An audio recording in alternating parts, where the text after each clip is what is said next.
Somewhere in the distance, I can see your face. Somewhere in the distance, you're at that place.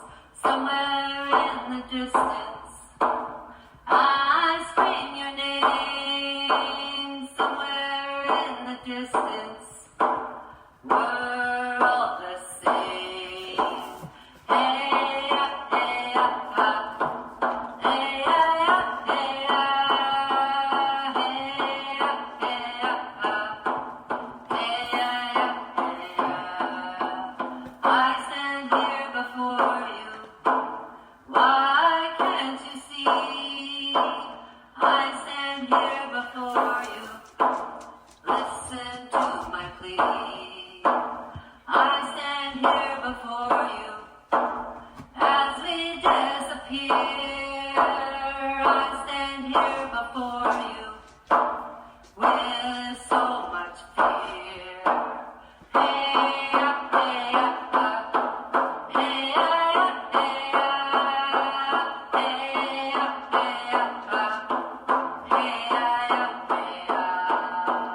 Please, politician, I'm begging you. Please, politician, what can we do? Please, politician, it's time for change. Please, politician, no more making strange. Hey, up, hey, up, up. Hey, up, hey, up. Hey, up, hey, up, up. Hey, up, hey, up. Oh, Canada, how we love thee. Oh, Canada, for such a fee. Oh, Canada, when will you stand with me? Oh, Canada, it's time to set us free. Hey, up, hey, up, up. Hey, up, hey, up. Hey, up, hey, up, up. Hey, up, hey, up. No more stolen.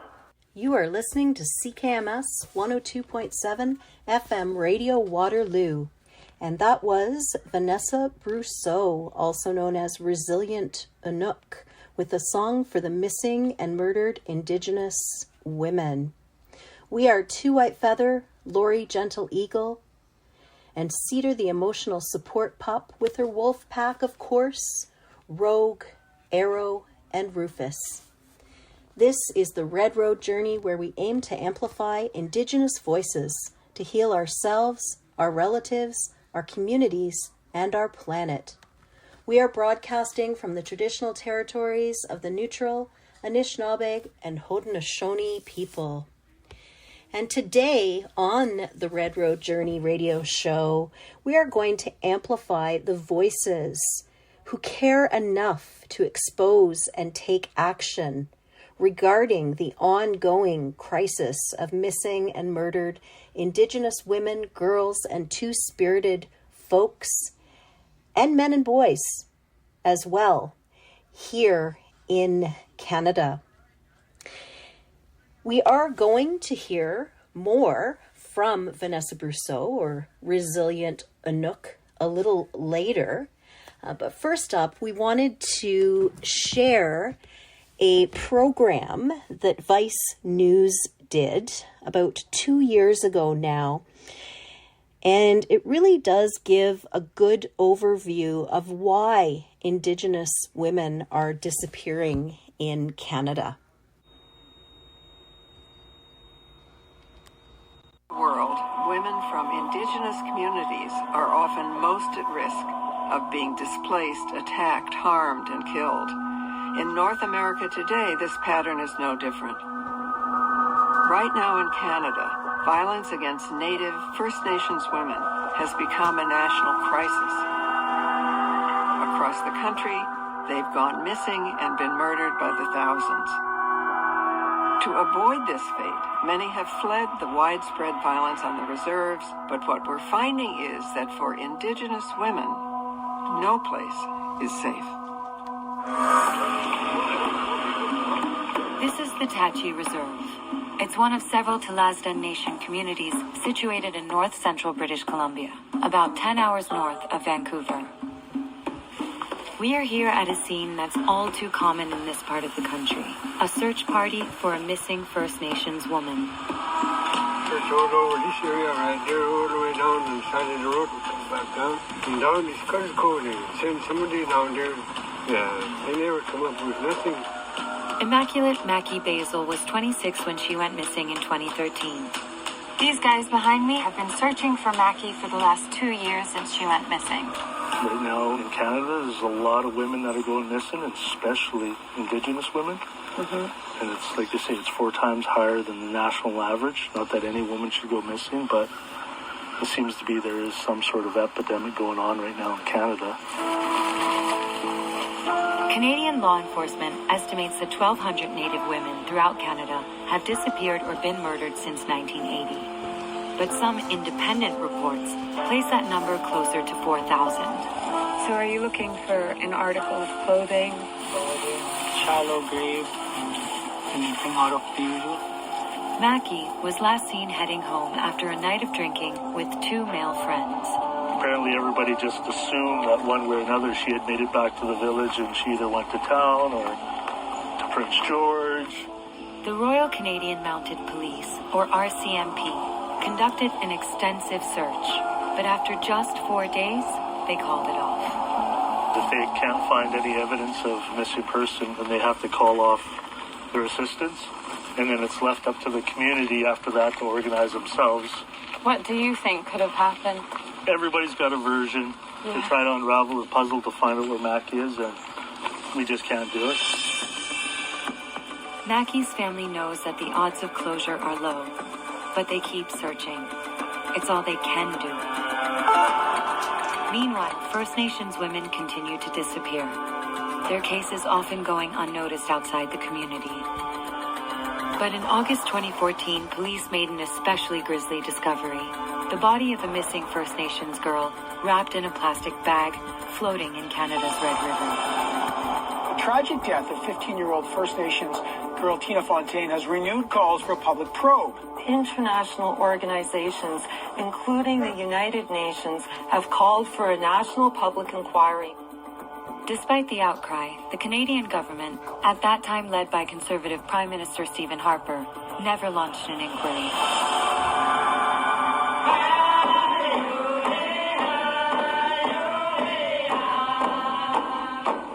This phenomenon is affecting thousands of First Nations families. I wanted to hear from the women on the Tachi Reserve who live with this reality every day about why they think it's happening. I'm just curious to know how many of you have people you know who've gone missing or been murdered. Yep. Oh, yeah. My sister was murdered by her boyfriend. She experienced physical violence before she was murdered, but nobody really knew that she was a victim until the night she got murdered. How many of you have been victims of sexual violence? All of you. And would you say by members of your own community or by... Yes. Yeah. I just want to know why you think Native women, Indigenous women are targeted. Because of residential school, there was a lot of physical abuse. There was a lot of violence. I mean, we are all products of residential school.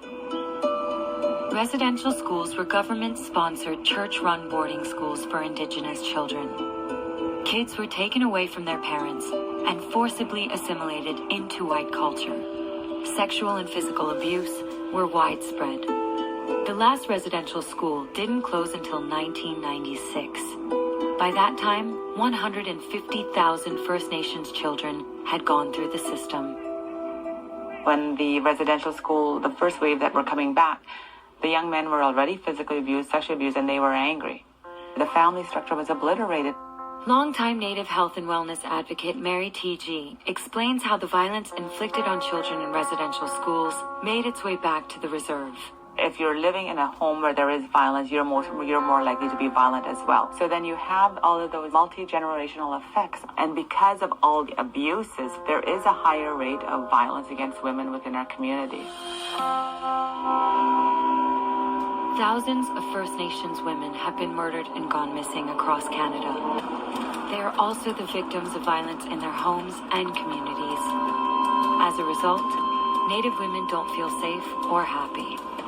And that leads to some dangerous choices. If you're unhappy at home, if your life is not good at home, that's what I did. I hitchhiked. Got on the road and I left and I ran away. And with all the abuse and the violence that happens within the home, you don't feel like you're connected or you have family to turn to, so you just do things on your own because you really do feel isolated. Anywhere is better than home. You just want to get out, you know. Yeah. You take all kinds of risks and you go. The threat of violence often drives Native women off the reserve and onto the road. But in such a remote region, with no transportation, they're forced to hitchhike. This highway is called the Highway of Tears, Highway 16, named that way for the number of girls who have gone missing. When I think of hitchhiking, I freak out. Literally every single person I spoke to today had hitchhiked, knowing that they're vulnerable, knowing that they're compromised, knowing that they may be targeted, but there's no other way. Despite these risks, many First Nations women will try to flee the cycle of abuse, often making the almost 600-mile journey to Vancouver for a fresh start. Some of our young girls are leaving their communities to get a better life, but also to become safe. They're escaping the pain from being abused, be it sexually or physically abused, and that's sort of what they're leaving. And so they end up in the downtown east side.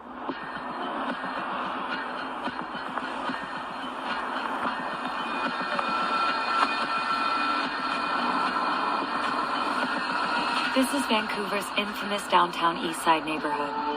It's sometimes referred to as the largest reserve in Canada because of its massive First Nations population. The area is notorious for homelessness, drugs, and prostitution. As many as 70% of the sex workers here are Indigenous. When they are working the streets, leading that high-risk lifestyle, they are escaping from something, and usually they're self-medicating, get drugs, and how do they get that? Is by sex trade work or survival sex trade. We passed a lot of First Nations women.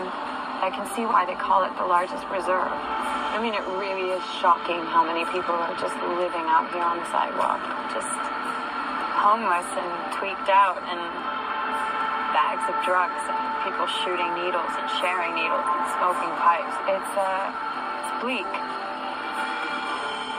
Bernie Williams, the founder of Sacred Circle, a community center for at-risk women, spends every night walking the streets looking for women in need of her help. I work at 11:30 at night, and I don't get off till 7:30 in the morning.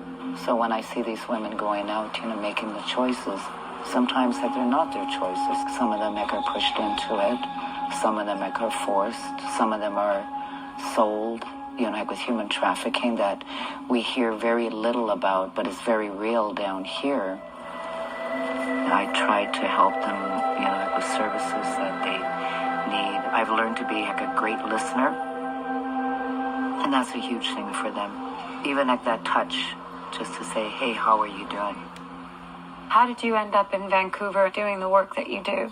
My mother was murdered November 5th, 1977 in the downtown east side. Two of my sisters were also murdered. I could have easily been one of the victims. And the murderers of your mother and your sisters, were they caught? No. Why do all of these cases they just go unsolved? They don't matter. They don't matter at all. They're just another Indian. They always say, the only good Indian is a dead Indian, and that still exists. This young woman here, she was a tree planter. This woman was one of my clients. Her name is Angelina. Still missing. Even if they can escape abuse on the reserve, First Nations women are finding themselves even more vulnerable in Canada's cities and isn't confined to Canada's reserves. Here on the downtown east side of Vancouver, Indigenous women are in constant danger. How many women have gone missing from the downtown east side? Well, the ones that are accounted for 69, we believe that there's well over, at least over 200, maybe more. You know, we spoke to many women. When you sit with them, like in the alleys or when they share their Women stories, who are prostituting? yes, and when you hear them share their stories, it's all the same over and over. Hi. We met two women living on the sidewalk in front of Sacred Circle named Crystal and Chanel. I just came to stay with my friend, Crystal. This is our little home. Can I take a peek in? Do you mind? Yeah, go for it. You don't mind? Take a little. Might be some stuff. Take a little bit. We're all cuddled up in there and it's nice and warm. It drops pretty cold though out Body here. beats the best. Okay. And you guys feel like you really don't have anywhere to go. Except for Bernie. She's wonderful. And you're First Nations. I read that 70% of the women who are out working on the streets are Indigenous. Do you see a fair amount of First Nation women? Oh, yeah. Yeah. I see more First Nations women out working down here on the downtown east side than white Caucasian girls. But I do see a lot of the violence with the Native women out here. A lot. Like many homeless women on the downtown east side, Crystal and Chanel are addicted to drugs. So when was the last time you used? 10 minutes ago. And what kind of drugs are you using now? I use heroin now. And sometimes crystal meth. Are you working right now? I'm escorting. I don't work myself. I go and I spot for her. While I was there, Chanel actually had to leave to meet a client. How do you feel when she's out there working? It's scary. I'm scared for her because there could be a time where she doesn't come back. And I don't want that. And I have a friend that's missing right now, actually. And I don't want that to happen to this friend. But I'm scared for her when she goes. The women out here that you've met, they're all aware of these murdered and missing girls. Is this something that everyone knows? Yeah, they all know. They all, they're very aware that they could be them. Do a lot of women end up prostituting because that is your only option. Sometimes there's nowhere else to go, nobody to turn to, nobody to help you. So what do? You gotta go sell yourself to the devil, I guess they call it, just survive. These high-risk lifestyles make First Nations women easy targets. Some guys kind of brag around downtown here, how easy it is to kill like a First Nations woman. And they have no conscience over it because we are filth to them. We are dirty to them. We are less than. Nobody would even miss us if we were gone because we just basically don't really exist down here. I wanted to understand where such extreme racism comes from. So this street here used to be a quick escape route. I was able to meet up with Daniel Gallant, a reformed white supremacist who spent years on the downtown east side preying on First Nations people. This area is a lot of First Nations people. I've shot, I've stabbed, I've beat people with baseball bats, shovels, chains, propane bottles, vehicles. I could go on and on. Did you ever kill anyone? Not that I'm aware of. I don't know. Why were you targeting First Nations people? It was really easy to believe that they were a plague on society, that they were leeching off of the white Canadian, that they were lazy, they didn't want to work, and they were just useless people filled with social sickness, and they had to be gone. Did you get away with a lot? I got away with most of the stuff I did. I can't say exactly, but I think I had 12 or 13 charges in total, and I had about 6 or 7 convictions, and I never did actual jail time. Do you think that's because you're white? The very fact that I can talk about this stuff publicly. If I was First Nations, I wouldn't have the privilege of saying what I say. I think our society in general doesn't value Indigenous people. That's why we see what we're seeing. The amount of murdered and missing women is a structural issue. I think is ingrained in our values as a society. According to Daniel, ingrained racism against Natives has opened the door to the deadly violence here on the downtown east side. It's also the one thing keeping these women from finding justice. If there were, say, 1,600 missing white women, wouldn't we have already had an inquiry by now? It's an issue that all Canadian citizens should be aware of. You can't live in a society where we talk about we're in first world in Canada, but yet our First Nations people are living in second, third world country. I think every Canadian should be upset. I think every Canadian should be saying, I can't believe this is happening in the first world country, Canada.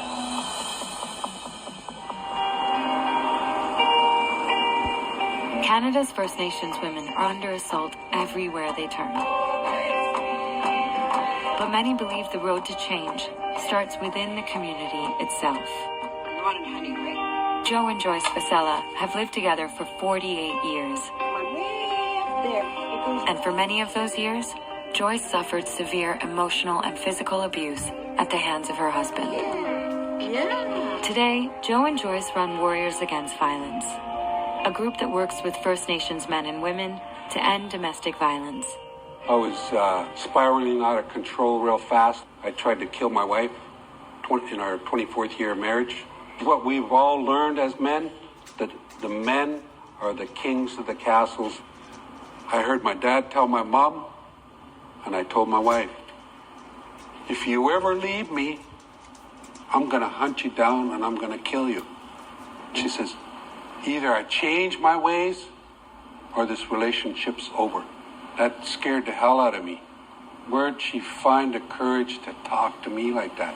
As a victim myself, I know that one of the best things I did for me was to get the help and, empowering myself. It still didn't stop him from being abusive, but he kind of held back on the physical part of it. But the other damage that was done is there. It's probably will be there for some time. And I think you all come to that point in life when you say, I've had enough. I had a girlfriend that I used to hit back in the day. I will never, ever behave in that way again. I don't want any man ever treat my daughters the way that I may have treated women. Because maybe that violent side comes up on me again. I don't want any man treating my mother with disrespect, right? I was raised better than that, right? Be good to each other. Be good to yourselves. We're all fragile people. Thank you for coming and spending time with us. All my relations. Community efforts like these are the first step towards changing the culture of violence. But change also has to happen at the highest levels.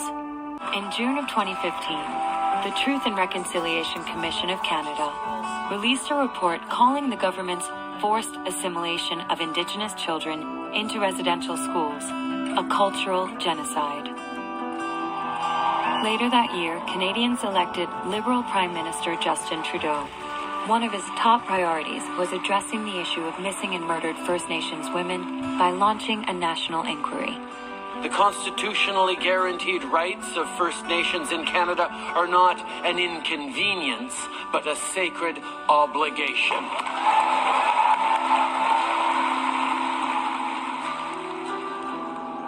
We know that we have issues of poverty. We know we have issues of violence against women, but it will be our solutions coming from our cultural perspective that is going to propel us forward to get over these horrible atrocities. But we also need to look at the role of the government. It's got to be a collaborative effort, and then only then can we have true reconciliation. Recent steps taken by the Trudeau government signal a major shift in the fight for justice for First Nations women. But the problem may be greater than any one law or politician can solve. We need to address the violence at its source. Until systemic racism is recognized, until there is a national effort around this cause, the Indigenous women of Canada will never be safe. For those of you who didn't recognize that voice at the beginning or the end of Why Are Indigenous Women Disappearing Across Canada, that was Gloria Steinem. And next up, we're going to play a tune by Shawnee Kish, and this is called Canadian Cry. Remember when you took a chance, you took away her home.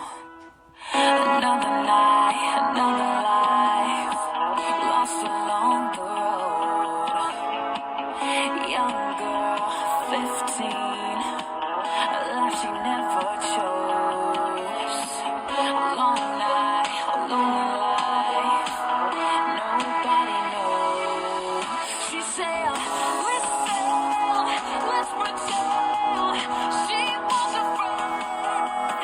Would you hear her cry alone at night? 'Cause she never had a chance. Close your eyes, remember why, remember where you stand.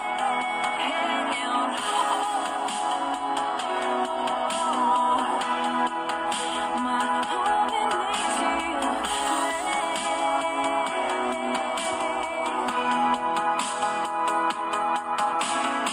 There was a time, a simple life, and you knew best. Here we are, a daughter's cry, taken by a man. Here tonight, another life, what mess. Open your eyes and see the light, it needs to be addressed. She said, listen, let's pretend she was afraid. Would you hear her cry alone at night? 'Cause she never had a chance. Close your eyes, remember why, remember where you stand.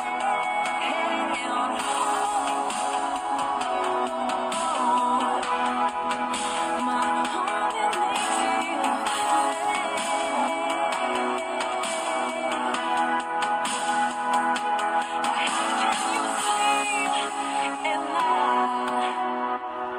When she's all alone, how do you survive? When another girl is gone, how do you lay your head down and close your eyes without another child?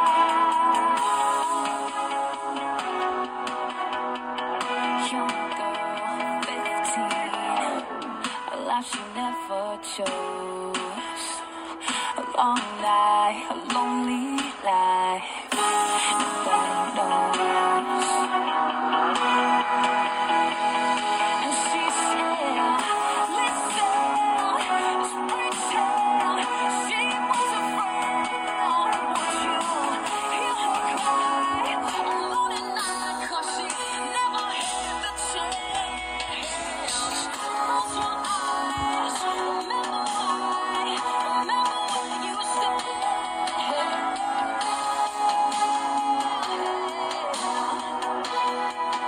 My heart needs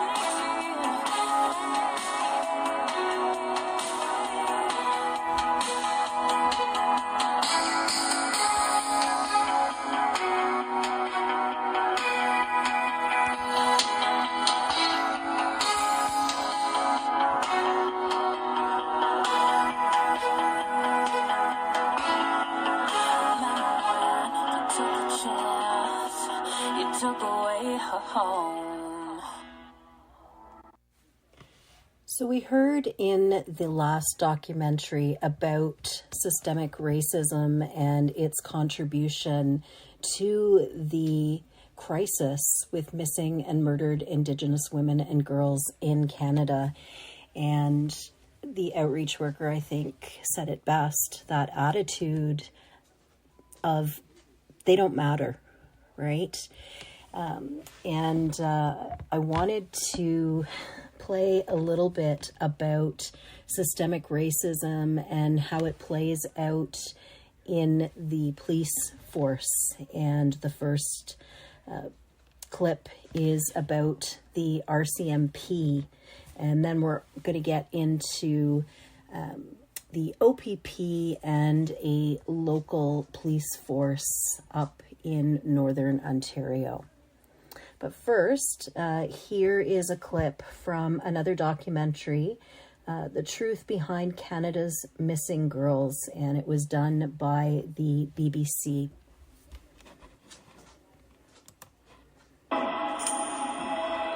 How common is this apparently dismissive police attitude to crimes against Indigenous women? Laura Machena is a detective with the Vancouver Police Department and was one of the lead investigators on Canada's most infamous serial killer case, Robert Pickton. The RCMP descended on Pickton's farm in 2002 and launched a massive search that uncovered the remains or DNA of 33 women. Officers first started looking at Pickton as they investigated reports of missing sex workers. He has been charged with 27 counts of murder and eventually convicted of 6. Lorimer believes Pickton could have been caught earlier, but the police didn't take the matter seriously enough because most of the women were Indigenous. So racism was clearly an issue, live and kicking, when you were part of the police force. The institutional racism came into play in terms of people not thinking it was that important to explore why these women were going missing. And I can see that in my investigation. This file just kept getting put on the corner of people's desks, and I kept checking in with them week after week, month after month, only to find out that they really weren't doing anything. He killed at least 14 or 15 more women in that time. I can't help but think that if them girls, the majority, had been white women, it would have been dealt with a lot quicker. It would have, and that was exactly my sense too. Like, I think that a lot of the families and the women involved in our investigation, they had very frustrating interactions with our office staff over the years. You know, I'd heard my own secretary saying, speak Canadian, this is Canada, speak English, talking to them like they're deaf and stupid, and you would get told you were a bad parent. It was your fault that they were on the street in the first place, that you're an alcoholic or a drug user yourself. These were things that I heard being said to the family members. And these are the very people that everybody's supposed to be able to rely on. Yeah. These are the people that are supposed to help the vulnerable and stand up for what's right. Yeah, but it's a two-tiered level of service, isn't it? If you're a taxpayer, if you're white, if you're a working person, if you're not drug addicted, if you're not an alcoholic, then you get this level of service. But if you're any of those other things, this is the level of service you can expect. There are similarities with an ongoing case now. So I met a lady called Vivian. She lost her daughter Amber. Initially she picked up the phone, reported her daughter missing. She said she felt they were very dismissive, they weren't taking it seriously. And apparently, there were just a catalogue of errors from start to finish. This is a template that you could apply. You could just drop it down over top of literally hundreds of investigations across this country. Literally hundreds, and starting right from that phone call. I personally feel like it's quite predictable and totally understandable that when you're having these conversations with the Indigenous people, they feel completely disillusioned and really let down by the police. What you expect less to hear is this being confirmed by an individual who was part of that very force for over 2 decades.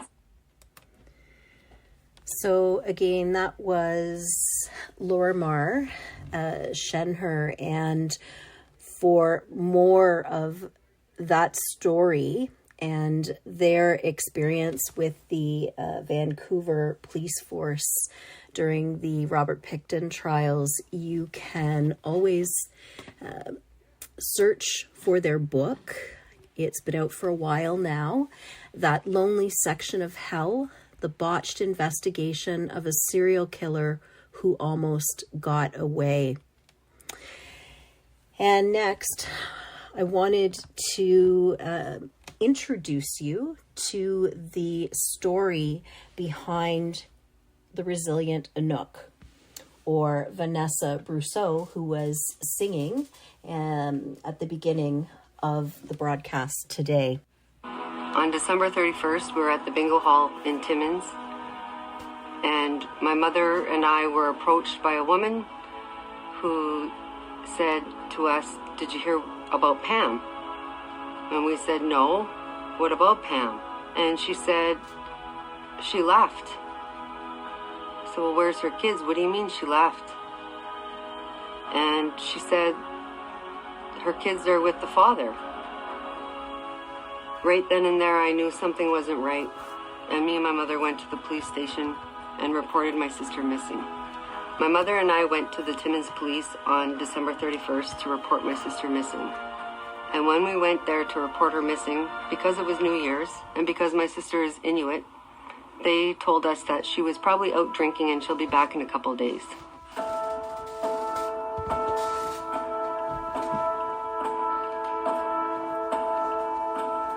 So after we reported my sister missing, the police did nothing. As a sister and my mother, we couldn't just stand by and wait and hope that she would come home.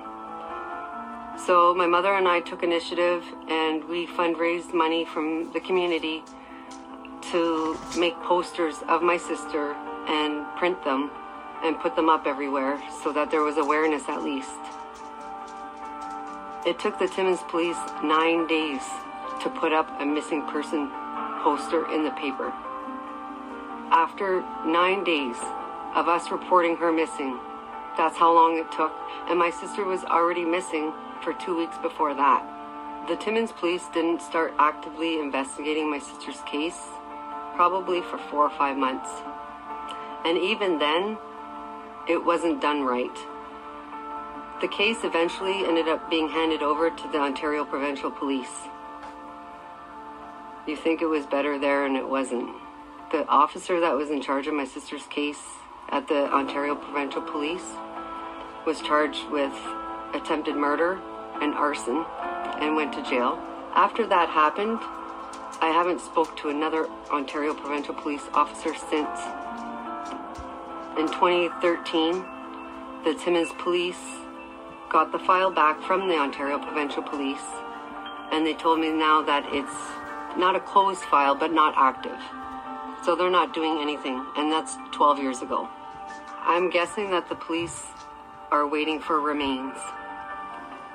I believe that the police are hoping that they find remains, and then they can move forward with the case. Honestly, that's the only thing I think that they could do. Or unless the person admits it. I couldn't be more disgusted with the treatment that my family has received from the Timmins police.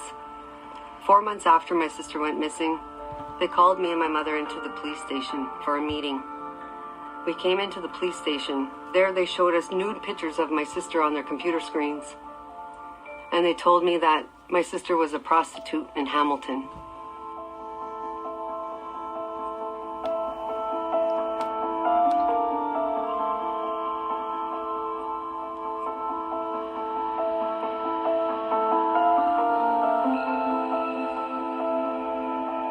That one gets me. That's so gross to say about somebody. The worst part is this officer who said that to me has a daughter of his own. And when I confronted him about this, he says he doesn't remember. Having your family member being treated like this, it's embarrassing, it's disgusting, it's shameful, and it's absolutely wrong. They looked for my sister at the local dump and then posted it all over the press. To live every day knowing that I don't have closure is really hard. It's mind-boggling. I remember being in the Toronto airport about 2 years after my sister was missing, and I seen somebody there that looked like her. I followed them until I could see their face, and when I seen their face and it wasn't her, I was so ashamed when you watch the news and you look in the background for people, when you're looking for your sister, or when you take drives in the bush and all you see is remains, you're looking for remains. You're not looking at the trees anymore or the flowers. You're looking at for remains. You want closure. You're trying to find signs. Where is she? My mom died 4 years after we reported my sister missing to the day. I can't even imagine as a mom to not know where your baby is. And for no one to look for her.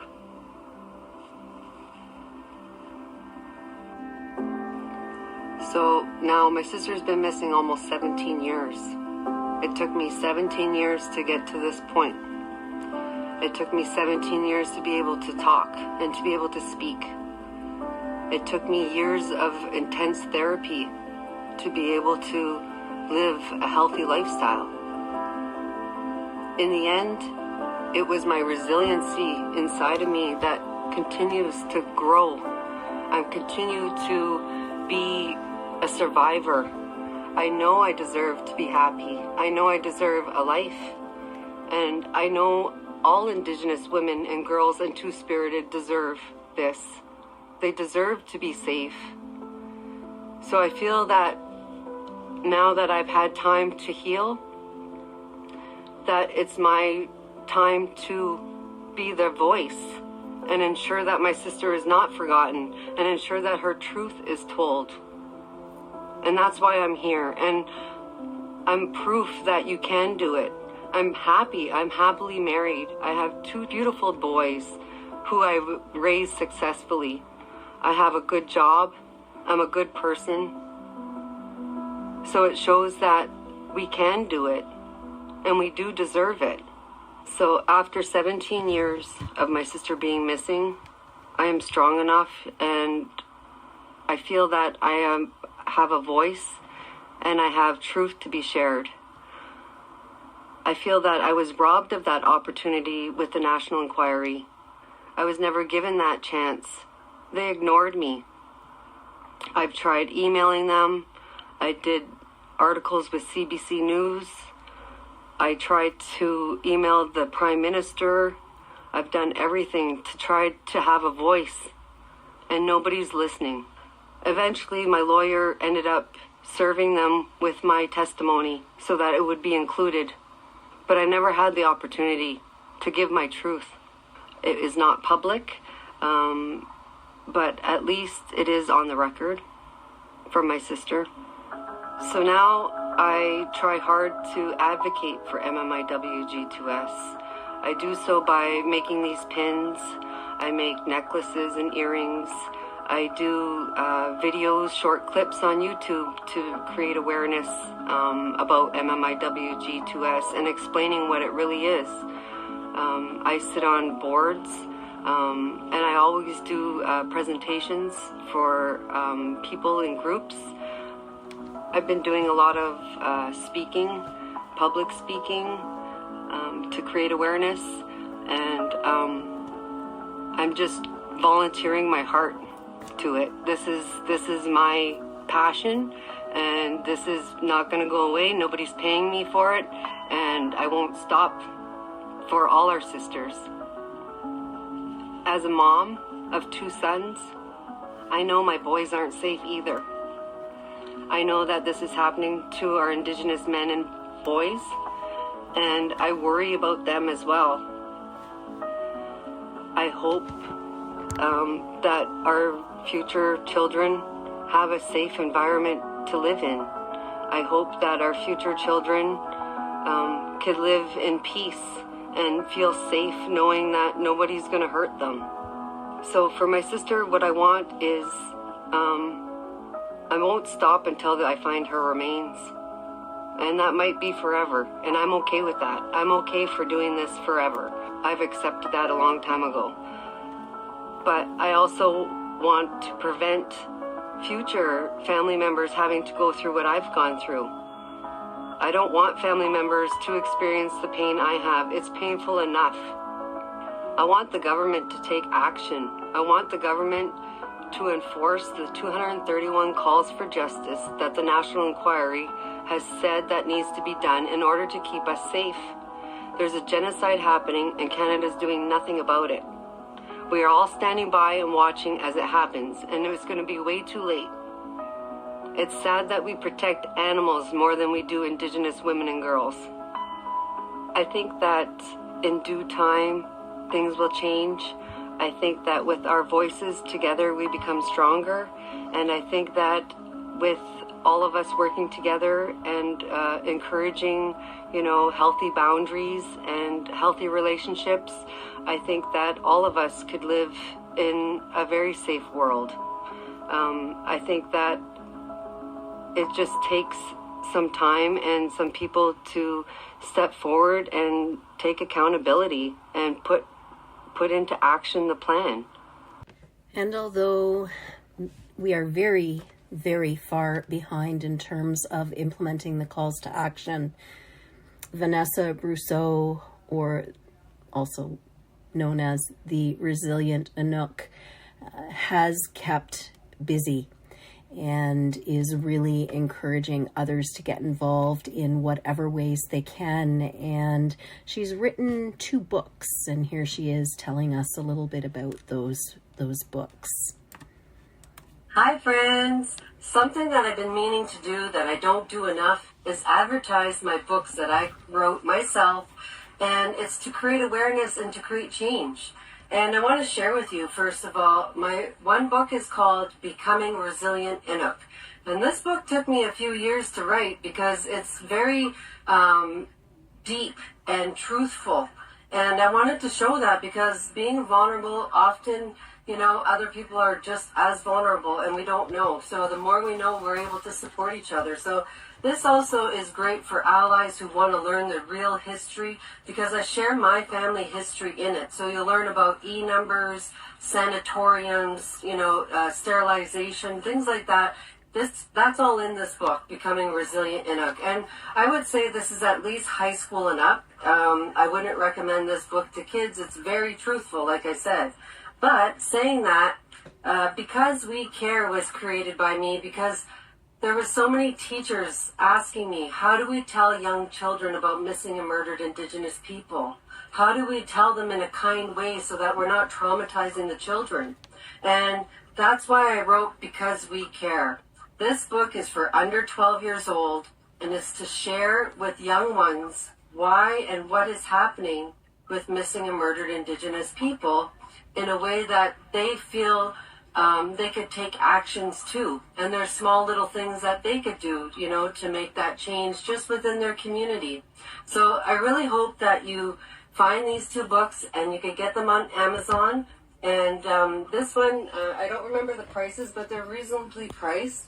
And I would really love the support. So let's get these books in the schools, the universities, colleges, organizations. This is how we're going to make change, is by speaking truth and learning from lived experiences. She has also taken her activism on the road, and here she is explaining a little bit about what she does with Rolling Resilience. The Brousseau, also known as Resilient Inuk, and this is Rolling Resilience, and I have this RV to create awareness on missing and murdered Indigenous people. So you come to this side and you'll see that this is my logo for my website, resilientinukcreations.ca, and it also says No More MMIP, which is Missing and Murdered Indigenous People. That's why there's also a red handprint there, along with red dresses all along the side. And as you get down here, it says creating awareness 1 kilometer at a time, because that's what we plan on doing. And then if you come to the back, we have my sister's missing person poster blown up so people could understand when they're following what we're really talking about. And then I have my handle, Resilient Inuk, where you can follow me on social media as well. And then we come to this side, we have a beautiful flag that's MMIWG flag. And then we have more red dresses and my sister's banner of Her been missing for over 21 years now. There's also a picture of her when she was 22 years old, and then a picture of me and my sister and my son when she was still alive. So this is my RV, and I'm trying to create awareness on missing and murdered Indigenous people. I'm heading out west first, all the way out to BC, and then I'm coming back and hopefully hitting the East Coast before the winter.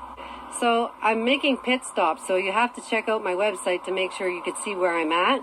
But I'm also going into First Nation communities. We're having red dress workshops. We're just gathering and things like that. But I want to make more opportunities, so reach out to me if you have an idea. Vanessa and her husband did travel to Kitchener within the last year and hit up the University of Waterloo as well as the Ken Sealing Museum. I'm sure they would be open to coming back this way. So again, if you have any ideas, let her know.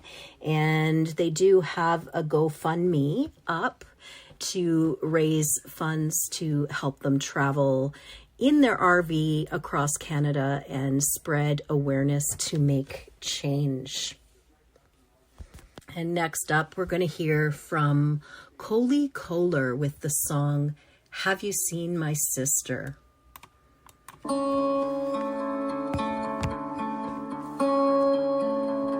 She's just 3 years older than me.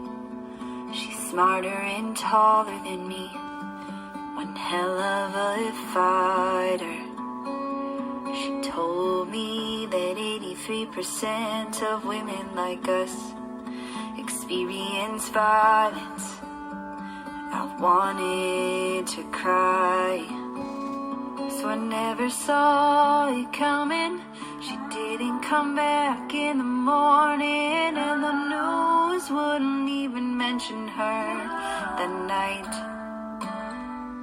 Now all that I have left of her is a red ribbon dress she wore to dance on the land to the drum, hand in hand. Oh, all that I can think about, I cry, I swear, I scream, I shout. Her name is added to the missing person list. Another woman, Indigenous. I'm not gonna stop till I find her.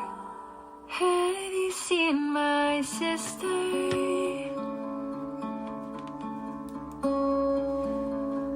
Another open investigation. No information on that guy.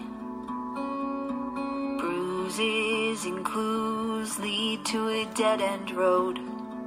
I know how the story goes on genocide. Now all that I have left of her is a red ribbon dress she wore to dance on the land to the drum, hand in hand. Oh, all that I can think about, I cry, I swear, I scream, I shout. Her name is added to the missing person list. Another woman, Indigenous. I'm not gonna stop till I find her. Have you seen my sister? Oh, have you seen my sister?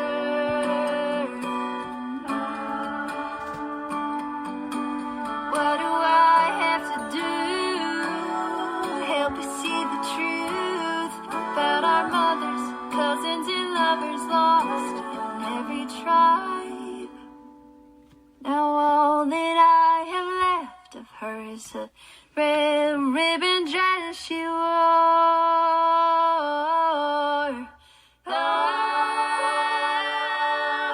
And all that I can think about, I cry, I swear, I scream, I shout. Her name is added to the missing person list. Another woman, Indigenous. I'm not gonna stop till I find her. Have you seen my sister?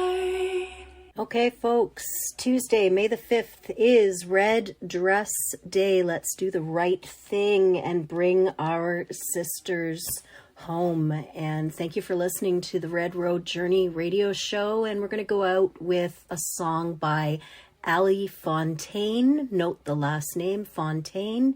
And the song is Home. Thanks for listening. Closure. Days go by. Are we getting any closer? 'Cause it's been far too long. Ever since you've been gone. It's been weeks since we've spoken. Questions left unanswered, hearts been broken. And I'll try to keep my head up, even though it's not enough. This emptiness is killing me. I wanna know, can you hear? I'm sitting here all alone, just wondering will you come back home?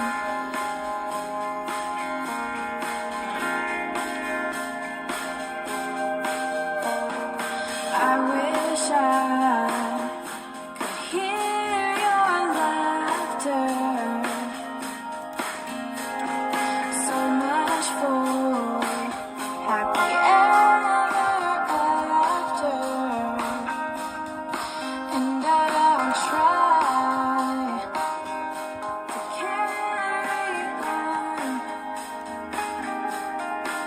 even though it feels wrong. Even though it feels wrong. This emptiness is killing me. I wanna know, can you hear? I'm sitting here all alone, just wondering will you come back? This emptiness is killing me. I wanna know, can you hear? I'm sitting here all alone. Hey there, this is Carol Bloor, Canadian folk singer and songwriter. Check out my new album, Listen Between the Lines, right here on CKMS 102.7 FM, Radio Waterloo. The epic film Palestine 36 is a look at the pivotal first year of the Great Arab Revolt in Palestine against British colonial rule, whose goal was to pave the way for early Jewish settlers arriving from Europe with the purpose of founding a Zionist state. The Jewish settlers are only visible in the backdrop, raising fences to keep Palestinians out of land they once called home. The Zionist movement used the British to destroy Palestine's ability to resist takeover and to build the Zionist infrastructure of dispossession and oppression, which condemned Palestinians to the apartheid and the genocide of today. This is Waterloo Region Friends of Palestine inviting you to see the powerful film Palestine 36, showing at Princess Original on Friday, May the 1st, and in the week following. Do you or someone you know struggle with reading, writing, or math? Does learning present challenges? United for Literacy has programs for children, youth, and adults all over Canada, in person and online.